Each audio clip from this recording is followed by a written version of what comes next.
কি নাম আপনার? জয়ন্ত মাহাতো। কি অভিযোগ? অভিযোগ বলতে এই রাস্তা নিয়ে অভিযোগ। এই রাস্তাটা দীর্ঘ মানে আমার জ্ঞান অবধি ওই প্রায় 50 বছর কোনো সরকারিভাবে কোনো মাটি পড়েনি। এই প্রথম পড়ছে, তো এই জন্য আমাদের অভিযোগ যাতে রাস্তাটা ভালো করে হয়, এটা প্রথম থেকে বলে আসছে। তো কি দেখছেন এখন? এখন দেখছি যে রাস্তাটা খুব একটা সুবিধাজনক হচ্ছে না, অনেক নিম্নমানের কাজ হচ্ছে।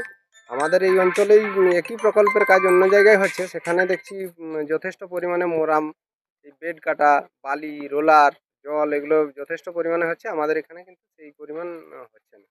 কি কারণে এরকম হচ্ছে কেন?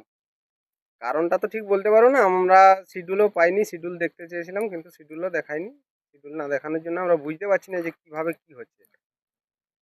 তো কিভাবে প্রতিবাদ জানাচ্ছেন আপনারা? প্রতিবাদ জানাচ্ছি বলতে এই দীর্ঘদিন ধরে এইরকম নিম্নমানের কাজ চলছে। সেই নিম্নমানের কাজ চলার জন্য একজন একজন করে সারা গ্রামবাসী, পাশাপাশি গ্রামের লোক, এই বৃন্দাবনপুর, পাথর চাকরি, আমাদের কুসুমডাঙ্গা, আঁধারিশোল, এদিকে ধানঘড়ি, মাসাংডিহি, গামারিয়া, প্রত্যেকটা গ্রামের লোক এসে এই প্রতিবাদ জানাচ্ছে যাতে এই ঝাড়গ্রাম থেকে চন্দ্রি বম্বে রোড পর্যন্ত এই রাস্তাটা মেন রাস্তা, তো যাতে ভালো করে হয় এটাই আমরা চাই। আজকে কি অবরোধ করেছেন? আজকে অবরোধ বলতে এটাই অবরোধ, এইটা জানানোর জন্য যাতে একটু ভালো করে হাইলাইট হয়, যাতে উম, ইয়ে মানে যারা আধিকারিক আছে তেনারা যেন ভালো করে একটু এই রাস্তাটার উপর নজর করেন। আপনার নাম? আমার নাম জয়ন্ত।